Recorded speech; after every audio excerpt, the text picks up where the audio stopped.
ಆ, ನಮಸ್ತೆ ಸ್ನೇಹಿತರೆ.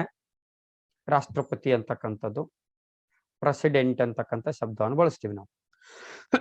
ಭಾರತ ಸಂಸತ್ ಮಾದರಿ ವ್ಯವಸ್ಥೆಯನ್ನು ಒಳಗೊಂಡಿರೋದ್ರಿಂದ ಸಾಮಾನ್ಯವಾಗಿ ಇಲ್ಲಿ ರಾಷ್ಟ್ರಪತಿಯವರು ನಾಮಮಾತ್ರ ಕಾರ್ಯಾಂಗದ ಮುಖ್ಯಸ್ಥರಾಗಿರ್ತಾರೆ ಅಂತಕ್ಕಂಥದ್ದು. ರಾಷ್ಟ್ರಪತಿಯವರು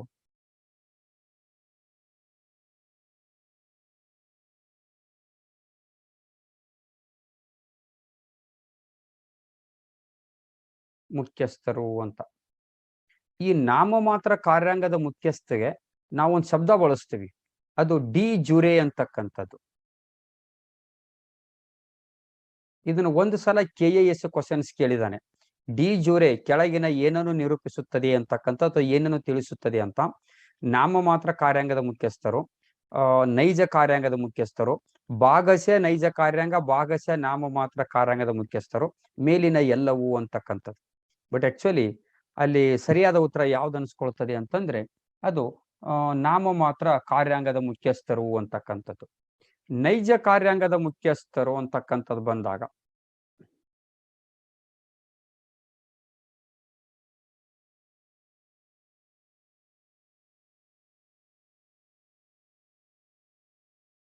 ಮುಖ್ಯಸ್ಥರಿಗೆ ನಾವು ಡಿ ಫ್ಯಾಕ್ಟೋ ಅಂತಕ್ಕಂಥ ಪದ ಬಳಸ್ತೀವಿ.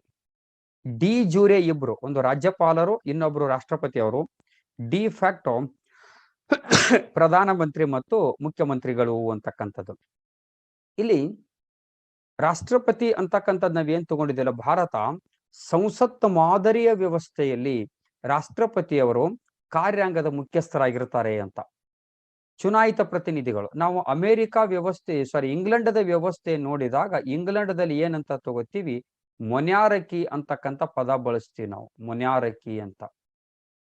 ಮೊನ್ಯಾರಕಿ ಅಂದ್ರೆ ವಂಶ ಪಾರಂಪರಿಕವಾಗಿ ಅವರೇ ಏನಾಗಿರ್ತಾರೆ ಅಲ್ಲಿ ರಾಷ್ಟ್ರದ ಮುಖ್ಯಸ್ಥ ಹುದ್ದೆಯನ್ನ ಅಲಂಕರಿಸುವಂತ ಪದ್ಧತಿಗೆ ನಾವು ಮೊನ್ಯಾರಕಿ ಅಂತಕ್ಕಂಥ ಪದ ಬಳಸ್ತೀವಿ. ಆದ್ರೆ ನಮ್ಮಲ್ಲಿ ಚುನಾಯಿತ ಪ್ರತಿನಿಧಿಗಳು ನಿರ್ದಿಷ್ಟ ಅವಧಿಗೆ, ಅದು 5 ವರ್ಷನೋ 6 ವರ್ಷನೋ, ಒಂದು ನಿರ್ದಿಷ್ಟ ಅವಧಿಗೆ ಆಯ್ಕೆಯಾಗುವ ವ್ಯವಸ್ಥೆ ನಮ್ಮಲ್ಲಿ ಅಳವಡಿಸ್ಕೊಂಡಿದ್ದೀವಿ ಅಂತಕ್ಕಂಥದ್ದು.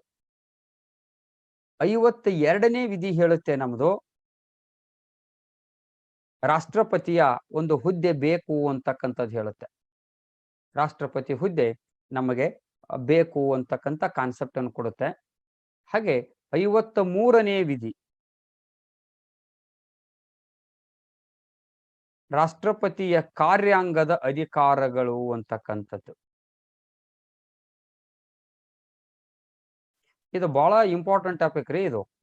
ಯಾಕಂದ್ರೆ ಪ್ರಿಲಿಮ್ಸ್ ನಲ್ಲಿ ಮಿನಿಮಮ್ ಒಂದು ಕ್ವಶನ್ಸ್, ಮೇನ್ಸಿಗಂತೂ 12.5 ಮಾರ್ಕ್ಸ್ ಒಂದು ಕ್ವಶನ್ ಬಂದೇ ಬರುತ್ತೆ ಇದು. ಸೊ ಹಾಗಾಗಿ 53 ಕಾರ್ಯಾಂಗದ ಅಧಿಕಾರಗಳು ಅಂತಕ್ಕಂಥದ್ದು. 54 ಮತ್ತು 55ನೇ ವಿಧಿಗಳು ರಾಷ್ಟ್ರಪತಿಯ ಚುನಾವಣೆಗಳ ಬಗ್ಗೆ ತಿಳಿಸ್ತದೆ. ರಾಷ್ಟ್ರಪತಿಯ ಒಂದು ಚುನಾವಣೆ ಅಂತಕ್ಕಂಥದ್ದು. ಆದ್ರೆ ಮುಖ್ಯವಾಗಿ ನಾವು ತಿಳ್ಕೊಳ್ಬೇಕಾಗಿರೋದು 58ನೇ ವಿಧಿ. 58ನೇ ವಿಧಿ ರಾಷ್ಟ್ರಪತಿಯ ಅರ್ಹತೆಗಳು ಅಂತಕ್ಕಂಥ ಕಾನ್ಸೆಪ್ಟ್ ನಾವು ಬಳಸ್ತೀವಿ. ರಾಷ್ಟ್ರಪತಿ ಇರತಕ್ಕಂಥ ಅರ್ಹತೆಗಳು ಅಂತ. ರಾಷ್ಟ್ರಪತಿ ಅರ್ಹತೆಗಳು ಅಂದ್ರೆ ಬಹಳ ಈಸಿಯಾಗಿ ನಾವ್ ಏನ್ ಮಾಡ್ತೀವಿ ಅಂತಂದ್ರೆ, ಭಾರತದ ಪ್ರಜೆಯಾಗಿರಬೇಕು,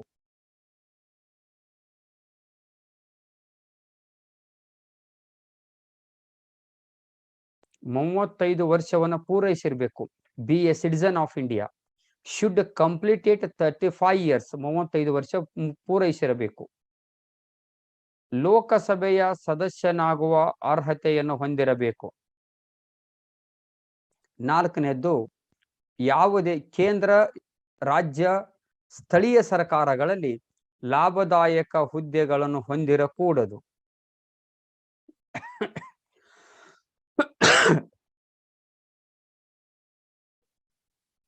ಇದು ನಿಮ್ಗೆ ಗೊತ್ತಿರೋದೆ.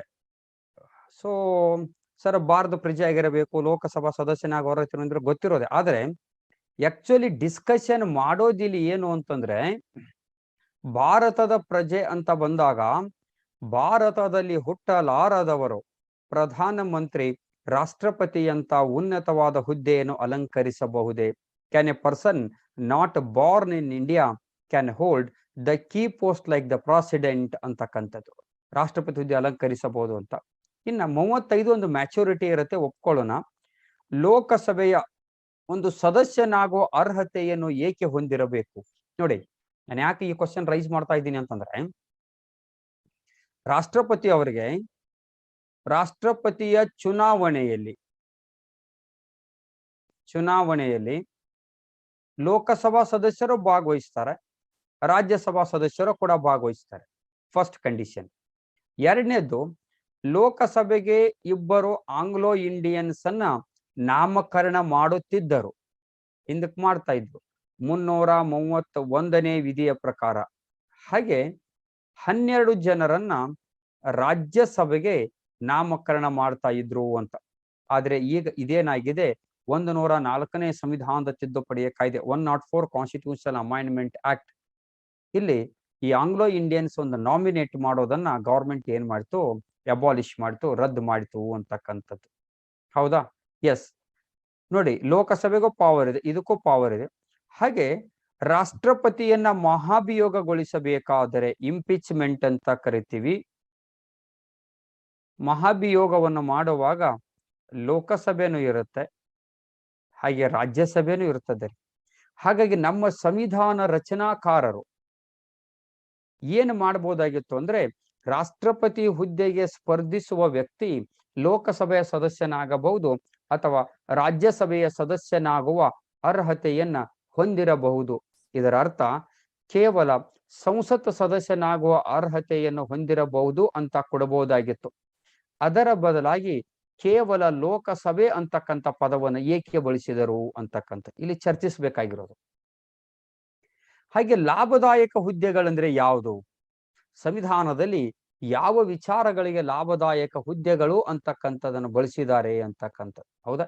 ಇಲ್ಲಿ ತಿಳ್ಕೊಳ್ಬೇಕಾಗಿರತಕ್ಕಂಥ ವಿಚಾರಗಳು ಅಂತ ಒಂದೊಂದೇ ಸ್ಟಾರ್ಟ್ ಮಾಡೋಣ. ಈಗ ಭಾರತದ ಪ್ರಜೆ ಆಗಿರಬೇಕು ಅಂತ, ಇದು ಕಾಂಟ್ರವರ್ಸಿ ನಾರ್ಮಲ್ ಆಗಿತ್ತು, ಇದು ಅಷ್ಟು ಚರ್ಚೆ ಆಗೋ ಅವಶ್ಯಕತೆ ಇದ್ದಿದ್ದಿಲ್ಲ. ಆದ್ರೆ UPA ಫಸ್ಟ್ ಟರ್ಮ್ದಲ್ಲಿ ಅಟಲ್ ಬಿಹಾರಿ ವಾಜಪೇಯಿ ಅವರ ಗವರ್ಮೆಂಟ್ ಏನಾಗುತ್ತೆ, ಡಿಫಿಟ್ ಆಗುತ್ತೆ, ಸೋಲುತ್ತೆ ಚುನಾವಣೆಯಲ್ಲಿ. ಅವಾಗ UPA ಗವರ್ಮೆಂಟ್ ಫಾರ್ಮ್ ಆಗುತ್ತೆ. UPA ಗವರ್ಮೆಂಟ್ ಫಾರ್ಮ್ ಆದಾಗ ಅಲ್ಲಿ ಶಾಸಕಾಂಗದ ನಾಯಕಿಯನ್ನಾಗಿ ಸೋನಿಯಾ ಗಾಂಧಿನ ಆಯ್ಕೆ ಮಾಡ್ತಾರೆ.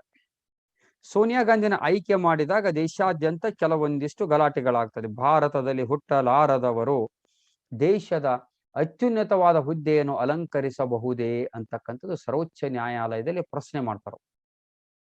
ಸುಪ್ರೀಂ ಕೋರ್ಟ್ ಹೇಳುತ್ತೆ, ರಾಷ್ಟ್ರಪತಿ ಹುದ್ದೆನಾಗಿರ್ಬೋದು, ಪ್ರಧಾನಮಂತ್ರಿ ಹುದ್ದೆನಾಗಿರ್ಬೋದು, ಸಾಮಾನ್ಯವಾಗಿ ಭಾರತದ ಪ್ರಜೆ ಆಗಿರಬೇಕು, ಇಂಥದೇ ಪ್ರಜೆ ಆಗಿರ್ಬೇಕು ಅಂತಕ್ಕಂಥದ್ದಿಲ್ಲ. ಬೈ ಬರ್ತ್ ಆಗಿರ್ಬೋದು, ಬೈ ಡಿಸೆಂಟ್ ಆಗಿರ್ಬೋದು, ಬೈ ನ್ಯಾಚುರಲೈಸೇಷನ್ ಆಗಿರ್ಬೋದು, ಬೈ ರಿಜಿಸ್ಟ್ರೇಷನ್ ಆಗಿರ್ಬೋದು. ಈ 4ರಲ್ಲಿ ಯಾವುದೇ ತರದ ಪೌರತ್ವವನ್ನು ಹೊಂದಿರುವ ವ್ಯಕ್ತಿ ದೇಶದ ಪ್ರಧಾನಮಂತ್ರಿ ಹುದ್ದೆಯನ್ನ ಅಲಂಕರಿಸಬಹುದು ಅಂತಕ್ಕಂಥದ್ದು. ಆದರೆ ರಾಷ್ಟ್ರಪತಿ ಹುದ್ದೆಯನ್ನು ಅಲಂಕರಿಸಬೇಕಾದರೆ ಸಾಮಾನ್ಯವಾಗಿ ಹುಟ್ಟಿನಿಂದ ಬಂದಿರತಕ್ಕಂಥ ಪೌರತ್ವ ಅಥವಾ ನೈಸರ್ಗಿಕವಾಗಿ ಬಂದಿರತಕ್ಕಂಥ ಪೌರತ್ವವನ್ನು ಹೊಂದಿರುವ ವ್ಯಕ್ತಿಗಳು ದೇಶದ ರಾಷ್ಟ್ರಪತಿ ಆಗಬಹುದು. ಇದು ಟ್ರೆಡಿಷನಲ್ ರೀ, ಇಟ್ ಈಸ್ ಟ್ರೆಡಿಷನಲ್, ಕನ್ವೆನ್ಷನಲ್. ಅಂದ್ರೆ ಕಂಪಲ್ಸರಿ ಹೀಗೆ ಆಗ್ಬೇಕು ಅಂತ ಏನಿಲ್ಲ. ಒಂದು ಸುಪ್ರೀಂ ಕೋರ್ಟ್ ತನ್ನ ಅಭಿಪ್ರಾಯವನ್ನು ವ್ಯಕ್ತಪಡಿಸ್ತದೆ ಅಂತಕ್ಕಂಥದ್ದು. ಅವಾಗ ಪ್ರಧಾನಮಂತ್ರಿ ಹುದ್ದೆ ಸುಮ್ಮನೆ ಅನ್ನೆಸೆಸರಿ ಕಾಂಟ್ರವರ್ಸಿ ಆಗ್ಬೇಕಾದ್ರೆ ಅವರು ಬೇಡ ಅಂತೇಳಿ ಮನಮೋಹನ್ ಸಿಂಗ್ ಅವರನ್ನ ಪ್ರಧಾನಮಂತ್ರಿ ಹುದ್ದೆಗೆ ಇಳಿಸ್ತಾರೆ ಅಂತ. ಇದರ ಅರ್ಥ ರಾಜಕೀಯ ಕ್ಷೇತ್ರದಲ್ಲಿ ಪೌರತ್ವಕ್ಕೆ ಸಂಬಂಧಪಟ್ಟಂತೆ ಯಾವುದೇ ತಾರತಮ್ಯವನ್ನು ಮಾಡಿಲ್ಲ. ಯಾವುದೇ ಹುದ್ದೆ ಪೌರತ್ವ ಪಡೆದಿರುವ ವ್ಯಕ್ತಿ ದೇಶದ ಅತ್ಯುನ್ನತ ಹುದ್ದೆಯನ್ನು ಅಲಂಕರಿಸಬಹುದು. ಯಾಕಂದ್ರೆ ಇದರ ಜೊತೆಗೆ ಪೌರತ್ವದ ಜೊತೆಗೆ ನಮಗೆ ಫಂಡಮೆಂಟಲ್ ರೈಟ್ಸ್ ಕೂಡ ಅಪ್ಲೈ ಆಗುತ್ತೆ. Article number 14 right to equalities in all opportunities, ಸಮಾನತೆ ಅವಕಾಶಗಳನ್ನು ಕಲ್ಪಿಸಿದೆ. 15 ಹೇಳ್ತದೆ, ಯಾವುದೇ ಜಾತಿ, ಧರ್ಮ, ಲಿಂಗ, ಪ್ರಾದೇಶಿಕತೆ ಯಾವುದರ ಮೇಲೂ ತಾರತಮ್ಯವನ್ನ ಮಾಡುವಂತಿಲ್ಲ ಉನ್ನತ ಹುದ್ದೆಗೆ. ಸೊ ಇವು ಎಲ್ಲವುಗಳನ್ನು ನೋಡಿದಾಗ ಏನ್ ಅನ್ಸ್ಕೊಳ್ಳುತ್ತೆ ನಮಗೆ, ಸಾಮಾನ್ಯವಾಗಿ ತಾರತಮ್ಯವನ್ನು ಮಾಡಲಾರದ ರೀತಿಯಲ್ಲಿ ದೇಶದ ಅತ್ಯುನ್ನತವಾದ ಹುದ್ದೆಯನ್ನು ಅಲಂಕರಿಸಲಿಕ್ಕೆ ಸಾಧ್ಯತೆ ಇದೆ ಅಂತಕ್ಕಂಥ ಕಾನ್ಸೆಪ್ಟ್ ಬರುತ್ತೆ. ಸೊ ಇದು ಆದ ತಕ್ಷಣನೇ ನಮಗೆ ಆದ್ರೆ ಅಮೆರಿಕ ಸಂವಿಧಾನ ಹಾಗಿಲ್ಲ. ಅಮೆರಿಕ ಸಂವಿಧಾನ ಹೇಗಿದೆ ಅಂತಂದ್ರೆ, ಒಂಚೂರು ಗಮನ ಕೊಡಿ. USA ಅಲ್ಲಿ ಹುಟ್ಟಿನಿಂದ ಪೌರತ್ವ ಪಡೆದಿರುವ ವ್ಯಕ್ತಿ ಮಾತ್ರ ಅಮೆರಿಕ ಅಧ್ಯಕ್ಷನಾಗಬಹುದು ಅಂತ. By birth citizenship person is eligible can hold the president of United States of America. ಅಮೆರಿಕಾದ ಅಧ್ಯಕ್ಷನಾಗಬೇಕಾದ್ರೆ ಬೈ ಬರ್ತ್ ಇರಬೇಕು. ಸಿನೆಟ್ ಮೆಂಬರ್ ಆಗಬೇಕಾದ್ರೆ, ಅಲ್ಲಿ ಸಿನೆಟ್ ಮೆಂಬರ್ ಆಗಬೇಕಾದ್ರೆ ಬೈ ಬರ್ತ್ ಸಿಟಿಜನ್ ಇರಬಹುದು, ಅಥವಾ ಬೈ ನ್ಯಾಚುರಲೈಸೇಷನ್, ನೈಸರ್ಗಿಕ ಅಥವಾ ಸ್ವಾಭಾವಿಕವಾಗಿರೋ ಪೌರತ್ವವನ್ನು ಪಡೆದಿರುವ ವ್ಯಕ್ತಿ ಅಮೆರಿಕಾದ ಸೆನೆಟ್ ಸದಸ್ಯನಾಗಬಹುದು ಅಂತಕ್ಕಂಥದ್ದನ್ನ ಮೆನ್ಷನ್ ಮಾಡಲಾಗಿದೆ ಅಂತಕ್ಕಂಥದ್ದು. ರೈಟಾ? ನೋಡ್ರಿ, ಅಮೆರಿಕಕ್ಕೂ ನಮ್ಗೆ ಇರತಕ್ಕಂಥ ವ್ಯತ್ಯಾಸ. ಸೊ ಹಾಗಾಗಿ ರಾಷ್ಟ್ರಪತಿ ಹುದ್ದೆಯಲ್ಲಿ ಒಂದು ಕಂಡೀಷನ್ ಅಳವಡಿಸ್ತಾರ ಅಷ್ಟೇ, ಬೇರೆ ಏನಿಲ್ಲ ಅಂತ. ಹಾಗಾದ್ರೆ ಲೋಕಸಭೆಯ ಸದಸ್ಯನ 35 ಯಾಕೆ ಮಾಡಿದ್ದಾರೆ ಅಂದ್ರೆ ಬಹಳ ಸಿಂಪಲ್ ರೀ. ಒಂದು ಮ್ಯಾಚುರಿಟಿ ಬರುತ್ತೆ. ಲೋಕಸಭೆ ಸದಸ್ಯನಾಗ್ಲಿಕ್ಕೆ 25 ವರ್ಷ, ರಾಜ್ಯಸಭೆ ಸದಸ್ಯನಾಗ್ಲಿಕ್ಕೆ 30 ವರ್ಷ. ಈ ಎರಡೂ ನಾವು ಸಂಸತ್ತು ಅಂತ ಕರಿತೀವಿ. ಸಂಸತ್ತಿನಲ್ಲಿ ಮಂಡನೆಯಾಗಿರತಕ್ಕಂಥ ಮಸೂದೆಗಳಿಗೆ ಅಂಕಿತ ಹಾಕ್ತಕ್ಕಂಥವ್ರು ಯಾರು? ರಾಷ್ಟ್ರಪತಿಯವರು. ಕನಿಷ್ಠ 5 ವರ್ಷ ಗ್ಯಾಪ್ ಇರಲಿ. ಮತ್ತು 35 ವರ್ಷ ಅಂದ್ರೆ ಡಿಸಿಷನ್ ಇದು ಮಿನಿಮಮ್ ಏಜ್ ರೀ, ಇದೇನು ಮ್ಯಾಕ್ಸಿಮಮ್ ಇಲ್ಲ, ಮಿನಿಮಮ್ ಏಜ್ 35 ವರ್ಷ ಮೇಲ್ಪಟ್ಟು ಏನಾದ್ರೂ ಆಗಲಿ ಅಂತ. ಹಾಗಾಗಿ ಒಂದು ನಿರ್ಣಯ ಕೈಗೊಳ್ಳಿಕ್ಕೆ ಒಂದು ಪ್ರಬುದ್ಧತೆ ಬರುತ್ತದೆ, ಒಂದು ಮ್ಯಾಚುರಿಟಿ ಆಗ್ತದ ಅನ್ನೋ ದೃಷ್ಟಿ ಇಟ್ಕೊಂಡು 35 ಏಜ್ ಅನ್ನ ಮಾಡಿದ್ದಾರೆ ಅಂತಕ್ಕಂಥದ್ದು. ಹಾಗೆ ಆತ ಲೋಕಸಭೆಯ ಸದಸ್ಯನಾಗುವ ಅರ್ಹತೆಯನ್ನು ಏಕೆ ಹೊಂದಿರಬೇಕು? ಇಲ್ಲಿ ಕ್ವಶನ್ ಸ್ಟಾರ್ಟ್ ಆಗ್ತದ ನಮ್ಗೆ. ಇದು ವಂಡರ್ಫುಲ್ ಕ್ವಶನ್ ರೀ. ಆಕ್ಚುಲಿ ತುಂಬಾ ನಾವು ನೋಡ್ತಕ್ಕಂಥದ್ದು. ಯಾಕೆ ರಾಷ್ಟ್ರಪತಿಯವರು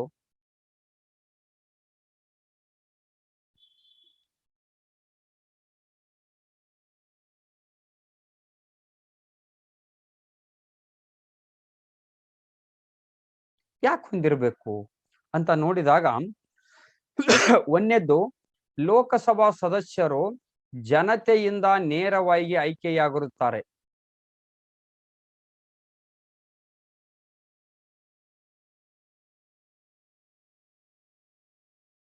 ಯಾಕಂದ್ರೆ ನಾವು ಏನೋ ಒಬ್ಬರು ವ್ಯಕ್ತಿನ ಆಯ್ಕೆ ಮಾಡಿ ಕಳಿಸಿರ್ತೀವೋ ಆ ವ್ಯಕ್ತಿಗಳು ರಾಷ್ಟ್ರಪತಿಗೆ ಮತ ಹಾಕುವ ಅಧಿಕಾರವನ್ನು ಹೊಂದಿರ್ತಾರೆ ಅಂತಕ್ಕಂಥ ಒಂದೇ ಕಾನ್ಸೆಪ್ಟ್. ಎರಡನೇದ್ದು, ಹಣಕಾಸಿನ ಮಸೂದೆ ಲೋಕಸಭೆಯಲ್ಲಿ ಮಾತ್ರ ಮಂಡನೆಯಾಗುತ್ತದೆ. ನೋಡಿ, ಹಣಕಾಸಿನ ಮಸೂದೆ ಲೋಕಸಭೆಯಲ್ಲಿ ಮಾತ್ರ ಮಂಡನೆಯಾಗುತ್ತದೆ. ಮಂಡನೆಯಾಗುವಕ್ಕಿಂತ ಮುಂಚಿತವಾಗಿಯೇ ರಾಷ್ಟ್ರಪತಿಯವರ ಪೂರ್ವಾನುಮತಿಯನ್ನು ಪಡೆಯಬೇಕಾಗುತ್ತದೆ. ಹಾಗಾಗಿ ಹಣಕಾಸಿನ ಮಸೂದೆ ಲೋಕಸಭೆ ಮತ್ತು ರಾಷ್ಟ್ರಪತಿಯವರಿಗೆ ನೇರ ಸಂಬಂಧಗಳನ್ನ ಕಲ್ಪಿಸುವಂಥದ್ದು ಎರಡನೇ ರೀಸನು. ಮೂರನೇ ರೀಸನು, ರಾಷ್ಟ್ರಪತಿಯವರು ಲೋಕಸಭೆಯನ್ನು ಮಾತ್ರ ವಿಸರ್ಜನೆ ಮಾಡಬಹುದು. ಲೋಕಸಭೆಯನ್ನೇ ವಿಸರ್ಜನೆ ಮಾಡಬಹುದೇ ವಿನ ಯಾವುದೇ ಕಾರಣಕ್ಕೂ ರಾಜ್ಯಸಭೆಯನ್ನು ವಿಸರ್ಜನೆ ಮಾಡುವ ಅಧಿಕಾರಗಳಿಲ್ಲ. ನೆಕ್ಸ್ಟ್ ನಾವು ಕನ್ಸಿಡರ್ ಮಾಡಿಕೊಂಡಾಗ, ರಾಷ್ಟ್ರೀಯ ತುರ್ತು ಪರಿಸ್ಥಿತಿಯನ್ನು ರಾಷ್ಟ್ರಪತಿಯವರು ಹಿಂಪಡೆದಾಗ ಲೋಕಸಭೆಯ ಸದಸ್ಯರಲ್ಲಿ 1/10 ಜನರು ರಾಷ್ಟ್ರಪತಿಯವರು ರಾಷ್ಟ್ರೀಯ ತುರ್ತು ಪರಿಸ್ಥಿತಿಯನ್ನ ರಿವೋಕ್ ಮಾಡೋದು, ವಾಪಸ್ ಪಡೆದಿರೋದು ನಮಗೆ ಸರಿಯಾದ ಕ್ರಮವಲ್ಲ. ಹಾಗಾಗಿ ಇನ್ನೊಂದ್ಸಲ ಪರಿಶೀಲನೆ ಮಾಡಬೇಕು. ಹಾಗಾಗಿ ರಾಷ್ಟ್ರಪತಿಯವರು ಇದಕ್ಕೆ ಒಂದು ವಿಶೇಷ ಅಧಿವೇಶನವನ್ನು ಕರೆಯಬೇಕು ಅಂತ.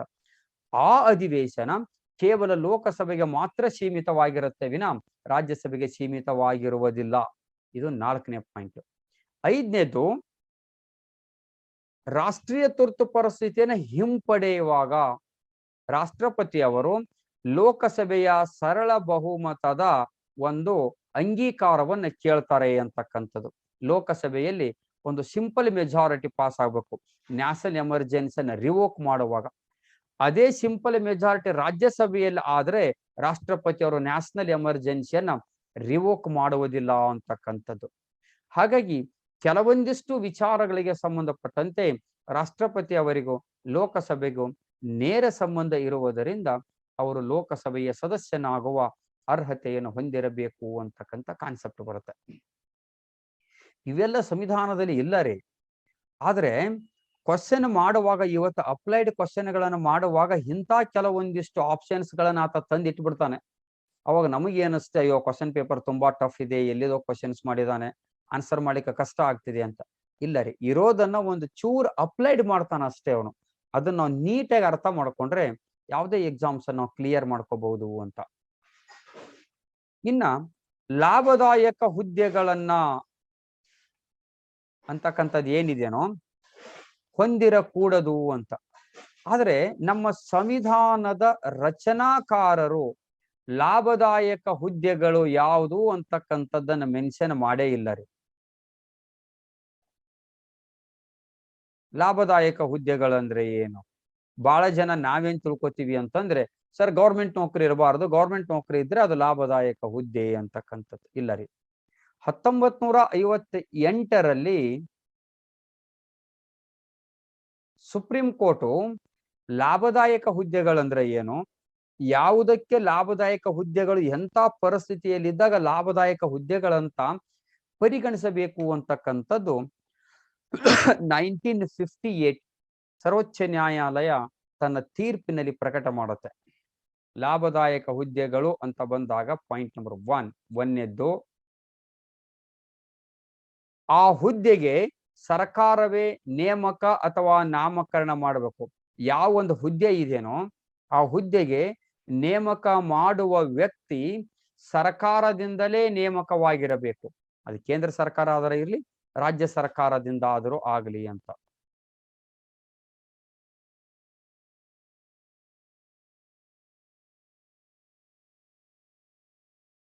ಸರ್ಕಾರದಿಂದ ನೇಮಕ. ಎರಡನೇದು, ನೇಮಕವಾಗಿರುವ ವ್ಯಕ್ತಿಯನ್ನ ಪದಚ್ಯುತಿಗೊಳಿಸುವ ಅಧಿಕಾರನು ಕೂಡ ಸರ್ಕಾರದಲ್ಲೇ ಇರಬೇಕು ಅಂತ. ಕೇಂದ್ರ ಸರ್ಕಾರ ಇರಲಿ, ರಾಜ್ಯ ಸರ್ಕಾರ ಇರಲಿ.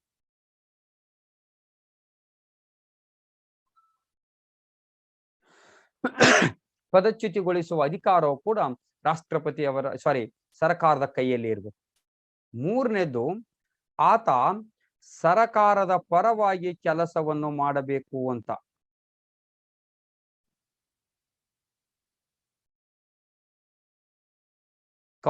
ಗೌರ್ಮೆಂಟಿಗೆ ಆತ ಕೆಲಸ ಮಾಡಬೇಕು, ಸರ್ಕಾರದ ಪರವಾಗಿ ಕೆಲಸ ಮಾಡಬೇಕು ಅಂತಕ್ಕಂಥದ್ದು.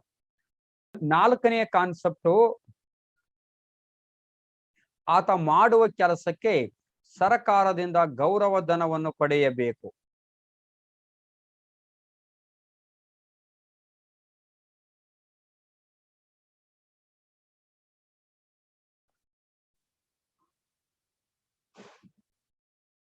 ಮಾಡುವ ಕೆಲಸಕ್ಕೆ ಸರ್ಕಾರದಿಂದ ಆತ ಗೌರವ ಧನವನ್ನು ಪಡೆಯಬೇಕು. ಇಂಥದ್ರಲ್ಲಿ ಯಾವ ಹುದ್ದೆಗಳಿದಾವೋ ಅವು ಎಲ್ಲವೂ ಲಾಭದಾಯಕ ಹುದ್ದೆಗಳು ಅಂತಕ್ಕಂಥದ್ದು. ಆವಾಗ ಸಂಸತ್ತು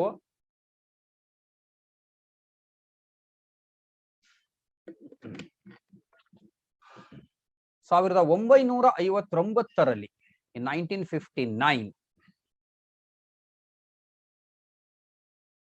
ಕೆಲವೊಂದಿಷ್ಟು ಹುದ್ದೆಗಳನ್ನ ಲಾಭದಾಯಕದಿಂದ ಹೊರಗಡೆ ಇಟ್ಬಿಡುತ್ತೆ.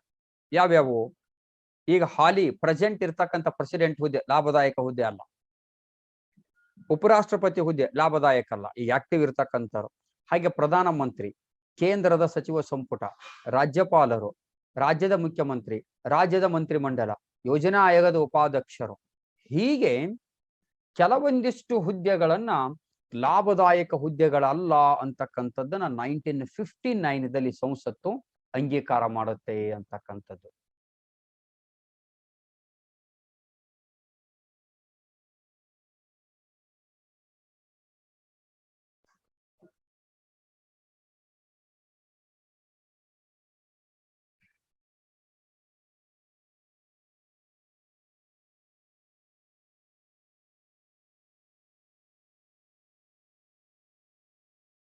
ಇದು ಅಷ್ಟಕ್ಕೆ ಮುಗಿಯಲ್ಲ ರೀ, ಒಂಚೂರು ಈ ಕಡೆ ಬರ್ತೇನೆ.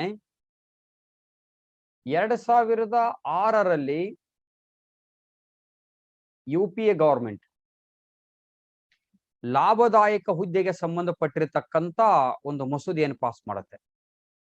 ರಾಷ್ಟ್ರೀಯ ಎನಿ ಡೌಟ್ಸ್? ಯಾರಾದ್ರೂ ಡೌಟ್ಸ್ ಕೇಳೋರಿದ್ದೀರಾ? ಸರ್, ಇದು ಸೋನಿಯಾ ಗಾಂಧಿ ಬಗ್ಗೆ ಅದು ಯಾಕೆ ಆಗಬಾರ್ದು ಅಂತ ಸ್ವಲ್ಪ ಇನ್ನೊಂದ್ಸಲಿ ರಿಪೀಟ್ ಮಾಡ್ಬೇಕು ಸರ್. ಅದು ಇಲ್ಲ, ಯಾಕೆ ಆಗಬಾರ್ದು ಅಂತಲ್ಲ, ಸುಪ್ರೀಂ ಕೋರ್ಟ್ ಆಗಬಹುದು ಅಂತಾನೆ ಜಡ್ಜ್ಮೆಂಟ್ ಕೊಟ್ಟಿದೆ. ಅಂದ್ರೆ ಜನಗಳಿಗೆ ಅವ್ರದ್ದು ಒಂಥರ ಇದು ಕಲ್ಪನೆ ಮಾಡಿಬಿಟ್ರಲ್ಲ ಸರ್, ಸ್ವಲ್ಪ ಬಗ್ಗೆ ಮಾಹಿತಿ ಬೇಕು. ಇಲ್ಲ, ನಿಮಗೆ ಸಂಕ್ಷಿಪ್ತ ಹೇಳ್ತೇನೆ ನೋಡಿ. ಅವಾಗ ಕೋರ್ಟಿಗೆ ಹೋಗ್ತಾರೆ. ಅವಳು ಪ್ರಧಾನಮಂತ್ರಿ ಹುದ್ದೆ, ರಾಷ್ಟ್ರಪತಿ ಹುದ್ದೆ ಅಲ್ಲ, ಪ್ರಧಾನಮಂತ್ರಿ ಹುದ್ದೆ ಮೆಜಾರಿಟಿ ಆಗಿರುತ್ತೆ.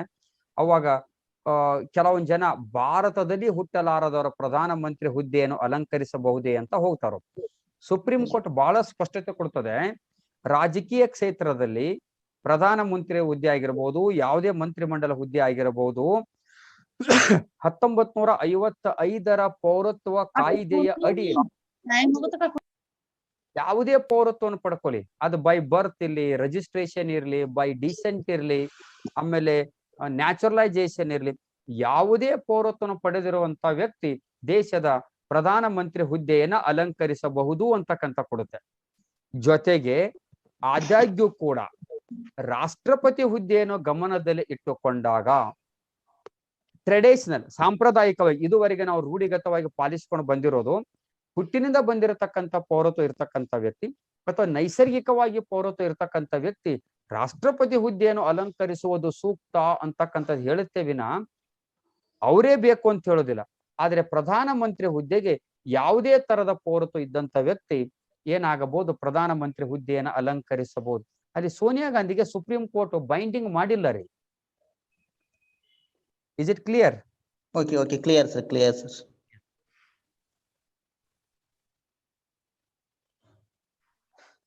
ಓಕೆ, ಅವಾಗ ಯು ಪಿ ಎ ಗವರ್ಮೆಂಟ್ ಏನ್ ಮಾಡ್ತದೆ ಅಂದ್ರೆ, ಈ ಸೋನಿಯಾ ಗಾಂಧಿ ಅವರು ಎರಡು ಕಡೆ, ಒಂದ್ ಕಡೆ ಯು ಪಿ ಎದ ಅಧ್ಯಕ್ಷ ಇರ್ತಾರೆ, ಇನ್ನೊಂದು ಕಡೆ ಇಂದಿರಾ ಗಾಂಧಿ ರಾಷ್ಟ್ರೀಯ ಒಂದು ಚಿತ್ರಕಲಾ ಸಂಘದ ಅಧ್ಯಕ್ಷ ಇರ್ತಾರೆ. ಹಾಗಾಗಿ ಲಾಭದಾಯಕ ಹುದ್ದೆ ಅಂತಕ್ಕಂಥದ್ದು ಅವರನ್ನ ರಾಜೀನಾಮೆ ಕೊಡಬೇಕು ಅಂತಕ್ಕಂಥ ಸಮಸ್ಯೆ ಬಂದ್ಬಿಡುತ್ತೆ. ಅವಾಗ 2006ರಲ್ಲಿ ಕೆಲವೊಂದಿಷ್ಟು ಹುದ್ದೆಗಳನ್ನ ಲಾಭದಾಯಕ ಹುದ್ದೆಗಳ ಅಲ್ಲ ಅನ್ನೋದರ ಮೇಲೆ ಏನ್ ಮಾಡ್ತಾರೆ, ರಾಷ್ಟ್ರಪತಿ ಅಂಕಿತ ಕಳಿಸ್ತಾರೆ. ರಾಷ್ಟ್ರಪತಿ ಅವರು APJ ಅಬ್ದುಲ್ ಕಲಾಂ ಅವರು ಅವಾಗ ಸಸ್ಪೆನ್ಸಿವ್ ವಿಟೋ ಬಳಸ್ತಾರೆ. ಸಸ್ಪೆನ್ಸಿವ್ ವಿಟೋ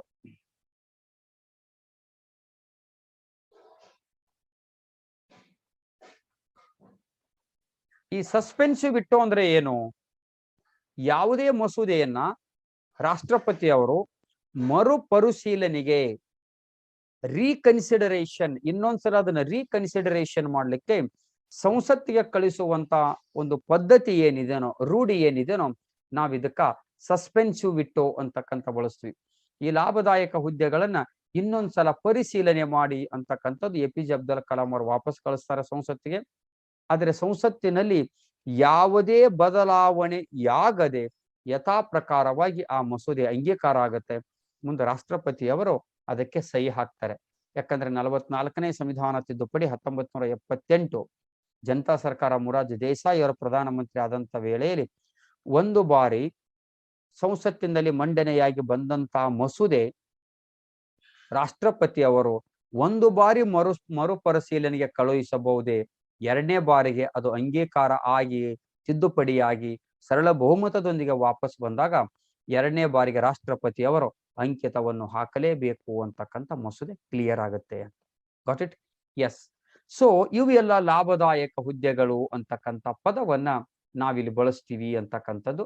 ಇನ್ನ ರಾಷ್ಟ್ರಪತಿಯ ಚುನಾವಣೆ ಹೇಗಾಗತ್ತೆ ಅಂತ ಒಂಚೂರು ನಾವು ನೋಡಿದಾಗ, ವಂಡರ್ಫುಲ್ ರಾಷ್ಟ್ರಪತಿ ಎಲೆಕ್ಷನ್.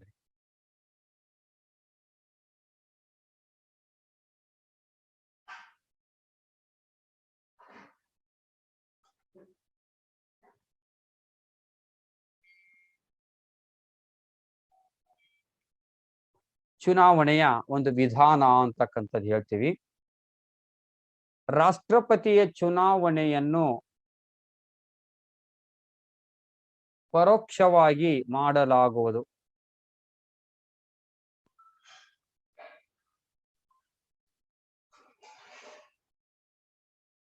ರಾಷ್ಟ್ರಪತಿ ಚುನಾವಣೆಯನ್ನ ನಾವು ಇಂಡೈರೆಕ್ಟ್ ಆಗಿ ಮಾಡ್ತೀವಿ, ಡೈರೆಕ್ಟ್ ಆಗಿ ಮಾಡಲ್ಲ, ನಾವು ಇಂಡೈರೆಕ್ಟ್ ಆಗಿ ಮಾಡುತ್ತೇವೆ ಅಂತ.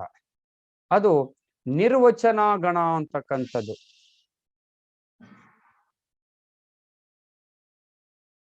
ಅಥವಾ ಇಲೆಕ್ಟ್ರೋಲ್ ಕಾಲೇಜ್ ಅಂತಕ್ಕಂಥ ಪದವನ್ನು ಬಳಸ್ತೀವಿ ನಾವು.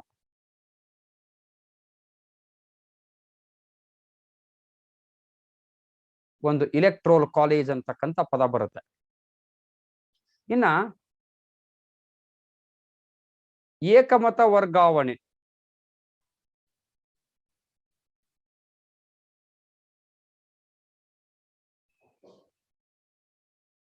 ಸಿಂಗಲ್ ಟ್ರಾನ್ಸ್ಫರಬಲ್ ವೋಟ್ ಅಂತಕ್ಕಂಥ ಬಳಸ್ತೀವಿ. ಇಲ್ಲಿ ರಾಷ್ಟ್ರಪತಿ ಚುನಾವಣೆಯನ್ನ ನಾವು ಪರೋಕ್ಷವಾಗಿ ಮಾಡುತ್ತೇವೆ ಏಕೆ? ಇದು ಮೊದಲನೇ ಕ್ವಶನ್. ಯಾಕೆ ರಾಷ್ಟ್ರಪತಿ ಚುನಾವಣೆ ನಾವು ಪರೋಕ್ಷವಾಗಿ ಮಾಡ್ತೀವಿ, ಇಂಡೈರೆಕ್ಟ್ ಆಗಿ ನಾವ್ ಯಾಕೆ ಮಾಡ್ತೀವಿ ಅಂತ ನಾವು ನೋಡಿದಾಗ there is a certain reason behind it. ಕೆಲವೊಂದು ಕಾರಣಗಳು ಅಂತಕ್ಕಂಥದ್ದು ಏನೇನು? ಮೊದಲನೇ ಕಾರಣ ಸಿಂಪಲ್ ಆಗಿ ಪ್ರಧಾನಮಂತ್ರಿ ನೈಜ ಕಾರ್ಯಾಂಗದ ಮುಖ್ಯಸ್ಥರು.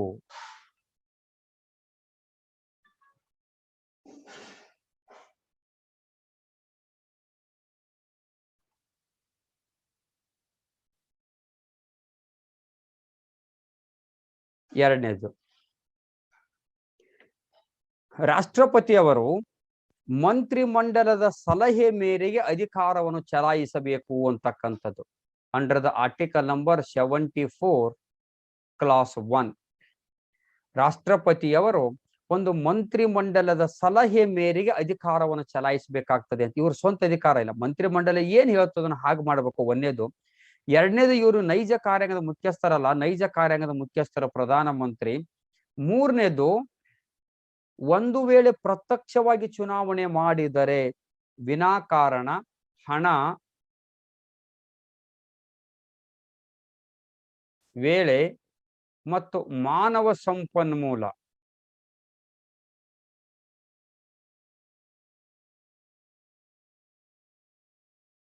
ವ್ಯಯವಾಗುವುದನ್ನು ತಡೆಯುವುದು ಅಂತ.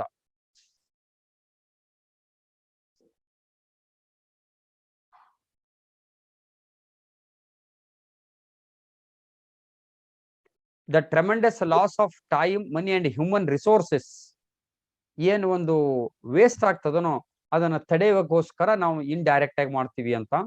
ನಾಲ್ಕನೇದು, ಒಂದು ವೇಳೆ ಪ್ರಧಾನಮಂತ್ರಿ ಮತ್ತು ರಾಷ್ಟ್ರಪತಿ ಅವರು ಜನತೆಯಿಂದ ನೇರವಾಗಿ ಆಯ್ಕೆಯಾದರೆ ದಿನನಿತ್ಯದ ಆಡಳಿತದಲ್ಲಿ ಸಂಘರ್ಷಗಳು ಏರ್ಪಡಬಹುದು. ಹಾಗಾಗಿ ಆ ಸಂಘರ್ಷಗಳನ್ನ ತಡಿಲಿಕ್ಕೆ, ಆ ಸಂಘರ್ಷಗಳನ್ನ ಅವಾಯ್ಡ್ ಮಾಡ್ಲಿಕ್ಕೆ ನಾವು ರಾಷ್ಟ್ರಪತಿ ಚುನಾವಣೆಯನ್ನ ಪರೋಕ್ಷವಾಗಿ ಮಾಡುತ್ತೇವೆ ಅಂತಕ್ಕಂಥದ್ದು, ಇಂಡೈರೆಕ್ಟ್ ಆಗಿ ಮಾಡ್ಲಿಕ್ಕೆ. These are the major reasons ಅಂತಕ್ಕಂಥದ್ದು. ಇನ್ನ ರಾಷ್ಟ್ರಪತಿ ಚುನಾವಣೆಯಲ್ಲಿ ಮತಗಳ ಅಂದ್ರೆ ಎಷ್ಟೇ ಒಂದು ಸೆಕ್ಯೂರಿಟಿ ಡಿಪಾಸಿಟ್ ಇಡಬೇಕಾಗ್ತದೆ, 15,000 ರೂಪಾಯಿಯನ್ನ ರಿಸರ್ವ್ ಬ್ಯಾಂಕ್ ಆಫ್ ಇಂಡಿಯಾದಲ್ಲಿ ನಾವು ಸೆಕ್ಯೂರಿಟಿ ಇಡಬೇಕಾಗ್ತದೆ, ಭದ್ರತಾ ಠೇವಣಿ ಅಂತ. 50 ಜನ ಸೂಚಕರು, 50 ಜನ ಅನುಮೋದಕರು ಅಂತ. ಇವರಿಗೆ ನಾವು ಸೂಚಕರು ಅಂತ ಕರಿತೀವಿ, ಅನುಮೋದಕರು.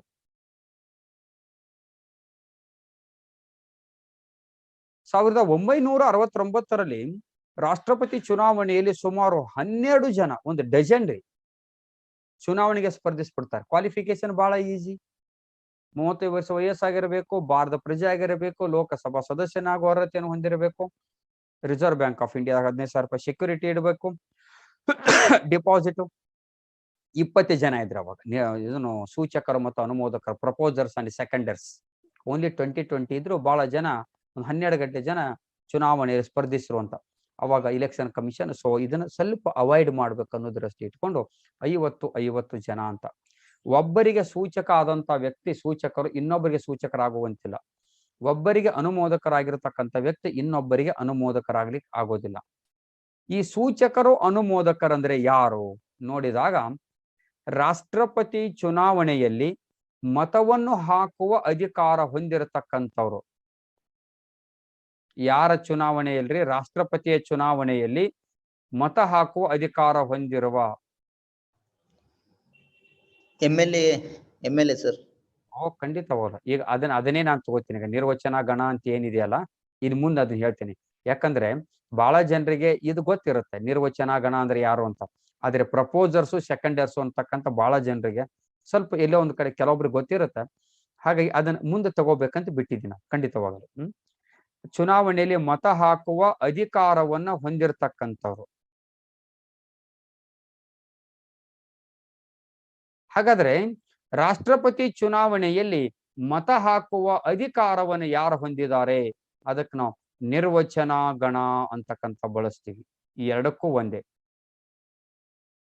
Elected member of Lok Sabha plus elected member of Rajya Sabha plus elected member of legislative council MLA plus elected member of MLA UTS union territories ಕೇಂದ್ರಾಡಳಿತ ಪ್ರದೇಶ ಅಂತ ಎರಡು ತಗೋತೀವಿ. ಒಂದು ದೆಹಲಿ, ಇನ್ನೊಂದು ಪುದಚೇರಿ ಅಂತಕ್ಕಂಥದ್ದು.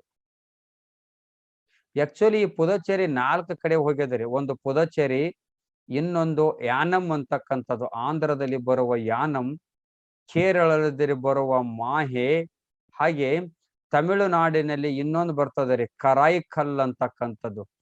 ಪುದಚೇರಿ, ಕರಾಯಿಕಲ್ ಇವೆರಡು ತಮಿಳುನಾಡು, ಮಾಹೆ ಕೇರಳ, ಯಾನಂ ಆಂಧ್ರ ಪ್ರದೇಶ್.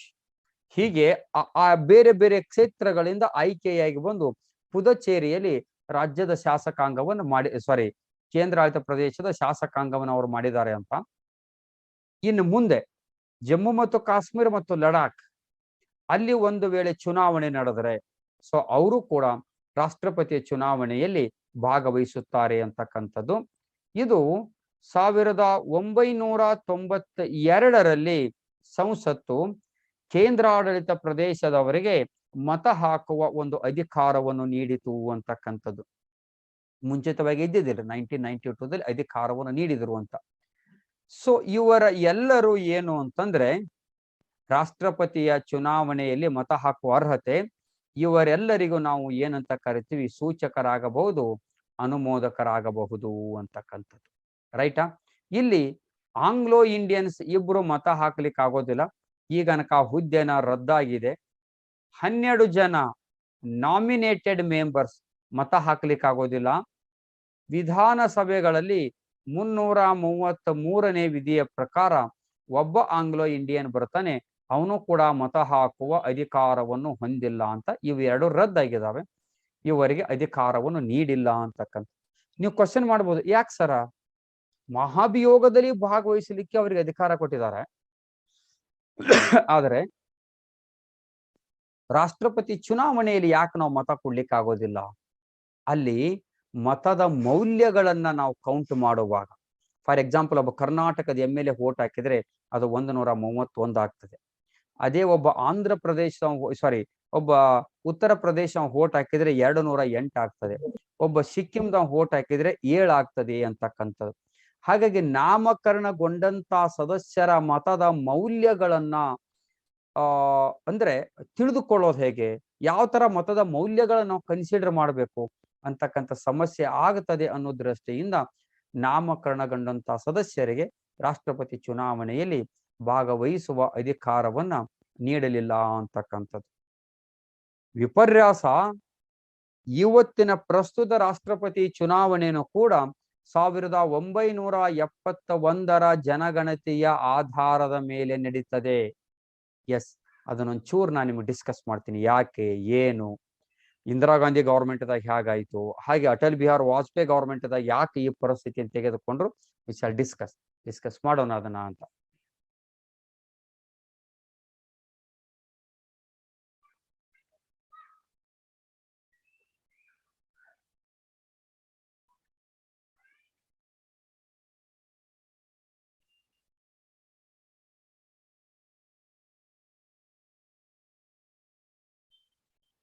ಎಸ್, ಇಲ್ಲಿ ಪ್ರಸ್ತುತ ರಾಷ್ಟ್ರಪತಿ ಚುನಾವಣೆ ನಡೆಯೋದು 1971ರ ಜನಗಣತಿ.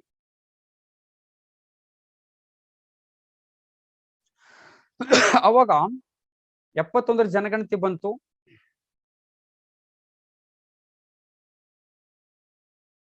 1976 42ನೇ ಸಂವಿಧಾನದ ತಿದ್ದುಪಡಿಯಂತೆ ಲೋಕಸಭೆ ಮತ್ತು ವಿಧಾನಸಭೆಯ ಮತಕ್ಷೇತ್ರಗಳಲ್ಲಿ ಮುಂದಿನ 25 ವರ್ಷಗಳ ಕಾಲ ಯಾವುದೇ ಬದಲಾವಣೆಯನ್ನು ಮಾಡುವಂತಿಲ್ಲ ಅಂತಕ್ಕಂಥದ್ದೊಂದು ಮಸೂದೆ ಪಾಸ್ ಆಗತ್ತೆ. ಮುಂದಿನ 25 ವರ್ಷಗಳ ಕಾಲ ಲೋಕಸಭೆ ಮತ್ತು ವಿಧಾನಸಭೆ ಮತಕ್ಷೇತ್ರಗಳಲ್ಲಿ ಯಾವುದೇ ಬದಲಾವಣೆ ಇಲ್ಲ ಅಂತ ಹೇಳುತ್ತೆ. 1976 25 ವರ್ಷ ಅಂದ್ರೆ ಯಾವಾಗ ಆಗ್ತದೆ ರೀ ಅದು? 2001. ಅವಾಗ ಅಟಲ್ ಬಿಹಾರಿ ವಾಜಪೇಯಿ ಗವರ್ಮೆಂಟ್ ಇರ್ತದೆ ರೀ ಕೇಂದ್ರದಲ್ಲಿ. ಅಟಲ್ ಬಿಹಾರಿ ವಾಜಪೇಯಿ ಗವರ್ಮೆಂಟ್ ಕೇಂದ್ರದಲ್ಲಿ ಇದ್ದಾಗ ಅವರು ಒಂದು ಮಸೂದೆ ಪಾಸ್ ಮಾಡಿಬಿಡ್ತಾರೆ. ಅದು 84ನೇ ಸಂವಿಧಾನದ ತಿದ್ದುಪಡಿಯ ಮಸೂದೆ ಅಂತಕ್ಕಂಥದ್ದು.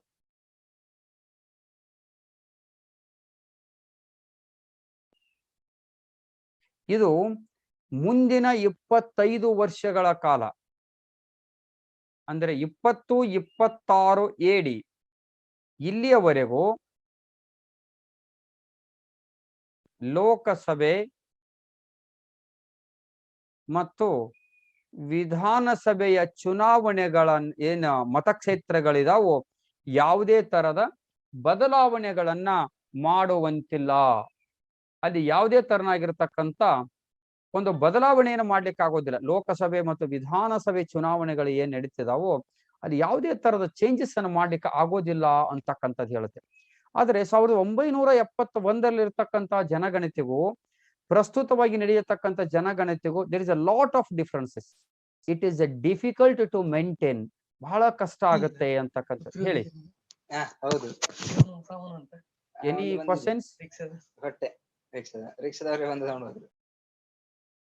ಓಕೆ, ಎಸ್, ದಯವಿಟ್ಟು ಮ್ಯೂಟ್ ಮಾಡ್ಕೊಳ್ಳಿ ನಿಮ್ಮದು. ಅವಾಗ ಯಾಕೆ ಸರ್ ಈ ಚುನಾವಣೆಗಳಿಗೂ ಮತ್ತ ಈ ಡೆಲಿಮಿನೇಷನ್ ಕಮಿಷನಿಗೂ ಹಾಗೆ ರಾಷ್ಟ್ರಪತಿ ಚುನಾವಣೆಗೂ ಏನ್ ಸಂಬಂಧ ಅಂತ ಬಂದ್ರೆ, ಒಂದು ವೇಳೆ 2026ರಲ್ಲಿ ಮತಕ್ಷೇತ್ರಗಳನ್ನ ಹೆಚ್ಚಿಗೆ ಮಾಡಬೇಕಾದರೆ ರಾಷ್ಟ್ರಪತಿ ಚುನಾವಣೆಯ ಹಿಂದಿನ ಜನಗಣತಿ, ಯಾವ ಜನಗಣತಿ ಸಮೀಪ ಇದೆಯೋ ಆ ಜನಗಣತಿಯನ್ನ ಗಮನದಲ್ಲಿ ಇಟ್ಟುಕೊಂಡು ರಾಷ್ಟ್ರಪತಿಯ ಚುನಾವಣೆಯನ್ನು ಮಾಡಬೇಕಾಗ್ತದೆ ಅಂತ. ಇಲ್ಲಿ ನಾನು ಅದ್ರ ಬಗ್ಗೆ ನಿಮ್ಗೊಂಚೂರು ಸ್ಪಷ್ಟೀಕರಣ ಕೊಡ್ತೀನಿ ನೋಡಿ. ಒಬ್ಬ MLA ನ ಮತದ ಮೌಲ್ಯಗಳನ್ನು ಕ್ರೋಢೀಕರಿಸಬೇಕಾದರೆ ಒಬ್ಬ MLA ನ ಮತದ ಮೌಲ್ಯಗಳು ರಾಜ್ಯದ ಒಟ್ಟು ಜನಸಂಖ್ಯೆ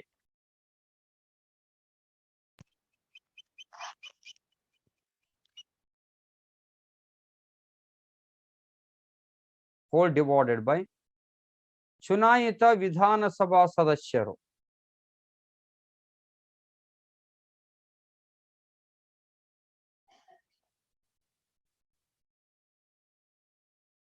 ಇಂಟು 1/1000. ಈ ಒಂದು ರೇಷಿಯೋದಲ್ಲಿ ಫೈಂಡ್ ಔಟ್ ಮಾಡಬೇಕು ಅಂತ. 1971ರಲ್ಲಿ ಕರ್ನಾಟಕದ ಕರ್ನಾಟಕದ ಜನಸಂಖ್ಯೆ 2,92,99,014 ಅಂತಕ್ಕಂಥದ್ದು. ಸೊ 2,92,99,014 ಕರ್ನಾಟಕದ ಜನಸಂಖ್ಯೆ ಡಿವೈಡೆಡ್ ಬೈ ಚುನಾಯಿತ ವಿಧಾನಸಭಾ ಸದಸ್ಯರು 224 ಇಂಟು 1/1000 ಮಾಡಿದಾಗ ನಮಗೆ 130.7999 ಸಮಥಿಂಗ್ ಬರುತ್ತೆ. ಅಪ್ರಾಕ್ಸಿಮೇಟ್ ಎಷ್ಟಾಗ್ತದೆ ರೀ? 131. ಇದರರ್ಥ ಒಬ್ಬ ಕರ್ನಾಟಕದ MLA ಮತ ಹಾಕಿದ್ರೆ ಮತದ ಮೌಲ್ಯ ನಮಗ 131 ಆಗ್ತದೆ ಅಂತ ನೋಡಿ. ಇಲ್ಲಿ ಜನಸಂಖ್ಯೆ ಹೆಚ್ಚಾದಂತೆ ಕೆಳಗಡೆ ವಿಧಾನಸಭಾ ಕ್ಷೇತ್ರಗಳು ಹೆಚ್ಚಾಗುತ್ತೆ. ವಿಧಾನಸಭಾ ಕ್ಷೇತ್ರಗಳು ಮತ್ತು ಇವು ಎರಡು ಹೆಚ್ಚಾದಂತೆ ರಾಷ್ಟ್ರಪತಿಯ ಮತದ ಮೌಲ್ಯಗಳು ಕೂಡ ಏನಾಗತ್ತೆ? ಹೆಚ್ಚಾಗತ್ತೆ ಅಂತಕ್ಕಂಥದ್ದು. ಕಳೆದ 50 ವರ್ಷಗಳ ಕಾಲ ನಾವು 71ರ ಜನಗಣತಿಯನ್ನ ಮುಂದುವರಿಸ್ಕೊಂಡು ಹೋಗ್ಬೇಕಾಗಿದೆ. ಮುಂದಿನ ಲೋಕಸಭೆ ಮತ್ತು ವಿಧಾನಸಭೆಯ ಸ್ಥಾನಗಳ ಒಂದು ಏರಿಕೆ ಆದ ತಕ್ಷಣನೇ ಸಮೀಪದ ಜನಗಣತಿಯನ್ನು ನೋಡ್ಬೇಕಾಗ್ತದೆ ಅಂತಕ್ಕಂಥದ್ದು. ಆದ್ರೆ ಸದ್ಯ 6 ಕೋಟಿ ಜನಸಂಖ್ಯೆ, ಗಾಟ್ ಇಟ್? ಅವಾಗ ಕೇವಲ 3 ಕೋಟಿ ಅಂತ ನಾವು ಕನ್ಸಿಡರ್ ಮಾಡಬಹುದು. ಆಲ್ಮೋಸ್ಟ್ ಡಬಲ್ ಆಯ್ತು. ಆದ್ರೆ ಅಷ್ಟೇ ನಾವು ಮತಕ್ಷೇತ್ರ ಇಟ್ಟುಕೊಳ್ಳೋದು ಹೇಗೆ ಅಂತ ನೋಡಿದಾಗ ಅವಾಗ 2001ರ ಜನಗಣತಿಯನ್ನ ಆಧಾರವಾಗಿ ಇಟ್ಕೊಂಡು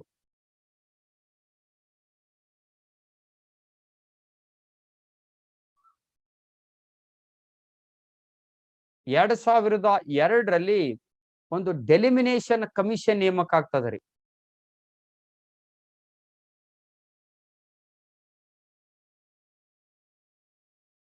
ಡೆಲಿಮಿಟೇಷನ್ ಡೆಲಿಮಿಟೇಷನ್ ಅಂತ ಕರೀತು. ಡೆಲಿಮಿಟೇಷನ್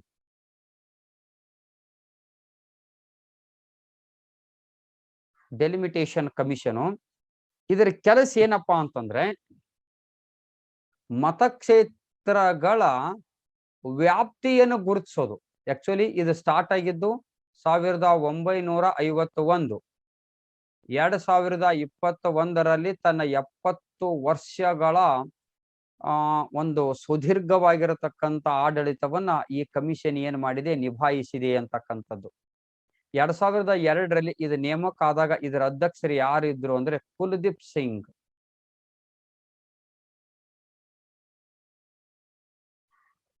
ಇದರ ಅಧ್ಯಕ್ಷರು. ಇದು ಮತಕ್ಷೇತ್ರಗಳ ಗಡಿಗಳನ್ನು ಗುರುತಿಸ್ತದೆ. ಫಾರ್ ಎಕ್ಸಾಂಪಲ್ ಈಗ ನೋಡಿ, ಬಾಗಲಕೋಟೆ ಜಿಲ್ಲೆ ಅವರಿದ್ರೆ ನಿಮಗೆ ಗೊತ್ತಾಗುತ್ತೆ, ಗುಳೇದಗುಡ್ ಮತಕ್ಷೇತ್ರ ಇತ್ತು. ಮುಂಚಿತವಾಗಿ ಗುಳೇದಗುಡ್ ಮತಕ್ಷೇತ್ರ ಇತ್ತು. ತದನಂತರ ಆ ಮತಕ್ಷೇತ್ರಗಳನ್ನು ತೆಗೆದು ಏನ್ ಮಾಡಿದ್ರು ಅಂತಂದ್ರೆ ಈ ಕಡೆ ತೇರ್ದಾಳಕ ಮತಕ್ಷೇತ್ರವನ್ನಾಗಿ ಬದಲಾವಣೆ ಮಾಡ್ಕೊಂಡ್ರು ಅದನ್ನ ಅಂತಕ್ಕಂಥ. ಹೀಗೆ ಸಾಕಷ್ಟು ಆಯಾ ಜಿಲ್ಲೆಗಳಲ್ಲಿ ಮತಕ್ಷೇತ್ರಗಳು ಬದಲಾವಣೆ ಆಗಿದಾವೆ ಅಂತ. ಅದು ಮತಕ್ಷೇತ್ರಗಳ ಸಣ್ಣದನ್ನು ಸ್ಪ್ಲಿಟ್ ಮಾಡಿ ಪಕ್ಕದ ಮತಕ್ಷೇತ್ರಗಳಿಗೆ ಆ ಹಳ್ಳಿಗಳನ್ನ ಸೇರಿಸ್ಬಿಟ್ಟು ಎಲ್ಲಿ ಜನಸಂಖ್ಯೆ ಜಾಸ್ತಿ ಇದೆನೋ ಅಲ್ಲಿ ಹೊಸದೊಂದು ಮತಕ್ಷೇತ್ರಗಳನ್ನ ಕ್ರಿಯೇಟ್ ಮಾಡಿದ್ರು. ಕರ್ನಾಟಕದಲ್ಲಿ 224 ಅದಾವ್, ಇಲ್ಲ ಅಂತಲ್ಲ. ಆದ್ರೆ ಕ್ಷೇತ್ರಗಳನ್ನು ಗುರುಸೋದು, ಕ್ಷೇತ್ರಗಳನ್ನು ಗುರುಸುವಂತ ಕೆಲಸವನ್ನ ಈ ಕಮಿಷನ್ ಮಾಡಿತು ಅಂತಕ್ಕಂಥದ್ದು. 2002ರಲ್ಲಿ ನೇಮಕ ಆಗುತ್ತೆ. 2007 ಡಿಸೆಂಬರ್ದಲ್ಲಿ ಇದು ತನ್ನ ವರದಿಯನ್ನು ಕೊಡ್ತದೆ. ಅದಾದ ಕೂಡಲೇ 2008ರಲ್ಲಿ ನಮಗೆ ಒಂದು ಚುನಾವಣೆ ನಡೀತದ್ರಿ, MLA ಚುನಾವಣೆ. ಅದು ಕರ್ನಾಟಕ ಅಂತಕ್ಕಂಥ. ಈ ಕ್ವಶನ್ ಒಂದ್ಸಲ ರೈಸ್ ಆಗಿದೆ. ಈ ಕಮಿಷನ್ ವರದಿಯ ನಂತರ ಭಾರತ ದೇಶದಲ್ಲಿ ಮೊಟ್ಟ ಮೊದಲನೇ ಚುನಾವಣೆ ನಡೆದಿರುವ ರಾಜ್ಯ ಯಾವುದು? ಇದು ಕ್ವಶನ್ ನಮ್ಮಲ್ಲಿ ಕೇಳಿಲ್ಲ. ಆಕ್ಚುಲಿ ನಮ್ಮಲ್ಲಿ ಕೇಳ್ಬೇಕಾಗಿತ್ರಿ. ನಮ್ಮಲ್ಲಿ ಕೇಳೋ ಬದಲು ಉತ್ತರ ಪ್ರದೇಶ ಈ ಕ್ವಶನ್ ರೈಸ್ ಆಗಿದೆ. ಯಾಕಂದ್ರೆ ಗೊತ್ತಾಗಲ್ಲ, ಯಾಕಂದ್ರೆ ಆ ರಾಜ್ಯದವ್ರು ಗೊತ್ತಾಗ್ತದ ಅನ್ನೋ ದೃಷ್ಟಿ ಇಟ್ಕೊಂಡು ಅದನ್ನ ಬೇರೆ ರಾಜ್ಯದವರು ಕ್ವಶನ್ ರೈಸ್ ಮಾಡಿದ್ದಾರೆ ಅಂತಕ್ಕಂಥದ್ದು, ರೈಟ್? ಸೊ ಹಾಗಾಗಿ ಈ ಕಮಿಷನ್ ಅಂತಕ್ಕಂಥದ್ದು 70ನೇ ವರ್ಷ ಹುಟ್ಟುಹಬ್ಬವನ್ನು ಆಚರಿಸ್ಕೊಳ್ತಾ ಇದೆ ಅಂತಕ್ಕಂಥದ್ದು. ಮುಗೀತು, 70 ಮುಗೀತು. ಈಗ 22 ಸ್ಟಾರ್ಟ್ ಆಯ್ತು. 20, 22. ಇನ್ನ ರಾಷ್ಟ್ರಪತಿಯ ಚುನಾವಣೆಯ ಮತದ ಮೌಲ್ಯಗಳು ನೋಡಿ. ಈಗ 131 ಕರ್ನಾಟಕದ ಎಷ್ಟದ ರೀ? 131. ಉತ್ತರ ಪ್ರದೇಶ್ ಅತಿ ಹೆಚ್ಚಿರೋದು ಉತ್ತರ ಪ್ರದೇಶ್ 208. ಹಾಗೆ ಸಿಕ್ಕಿಂ 7. ಸಿಕ್ಕಿಂ ಏನಾಗಿದೆ ಅಂದ್ರೆ ಕೇವಲ 7 ಮತಗಳು, ಬಹಳ ಲೀಸ್ಟ್, ಬಹಳ ಕಡಿಮೆ ಹೊಂದಿರತಕ್ಕಂಥದ್ದು ಅಂತಕ್ಕಂಥದ್ದು.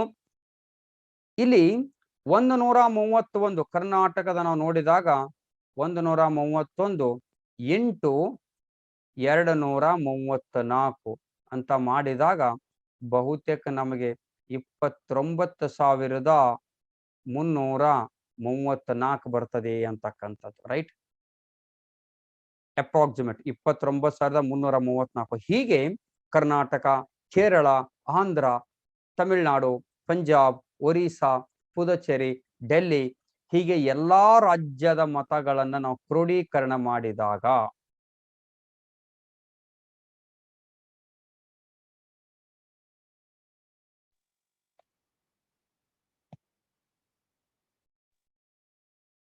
ಎಲ್ಲ ರಾಜ್ಯಗಳ MLAಗಳ ಒಟ್ಟು ಮತಗಳ ಮೌಲ್ಯ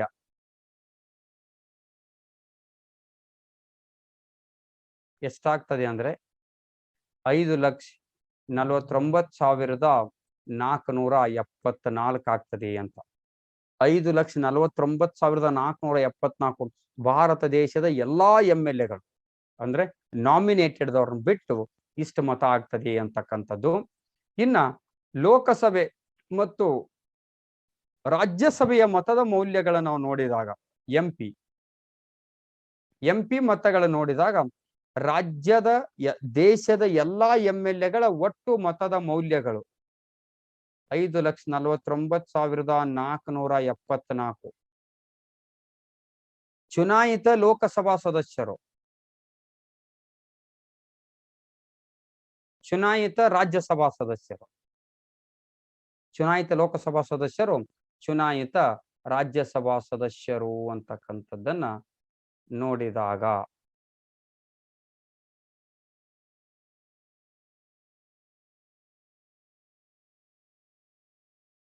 MP. ಹೌದಾ? ಇದೊಂದು ಚೂರು ತಗೋತೇನೆ ಇಲ್ಲೇ.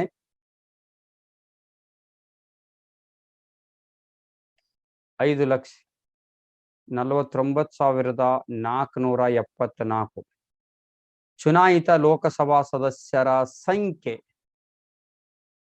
543.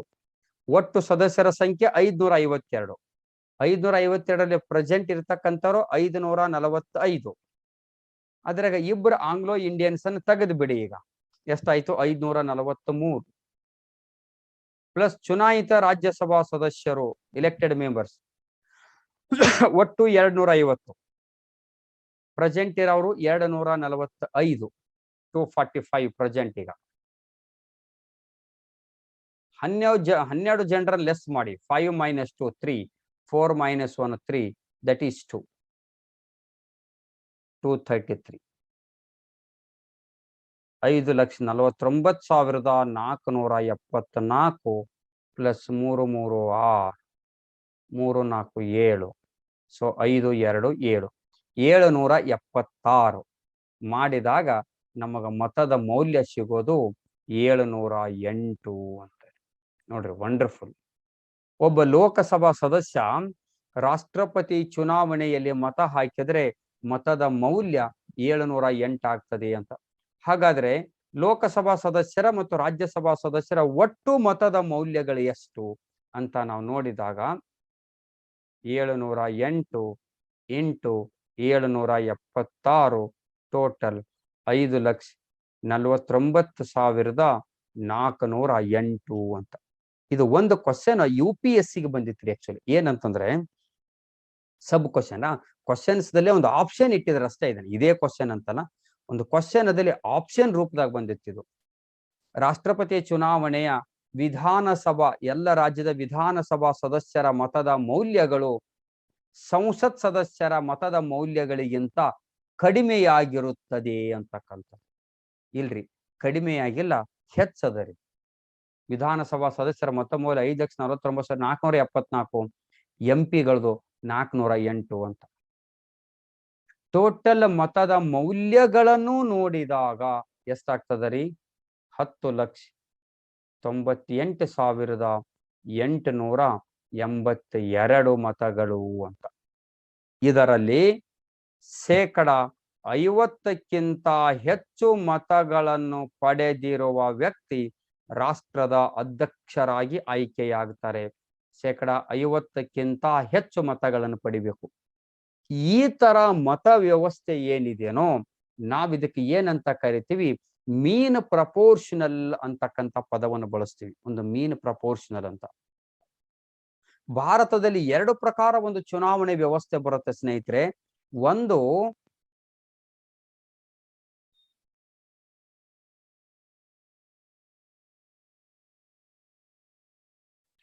First the past post method.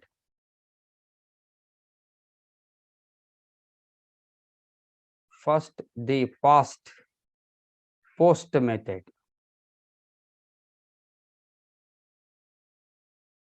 First the past post method ಅಂತಕ್ಕಂಥ ಮೆಥಡ್.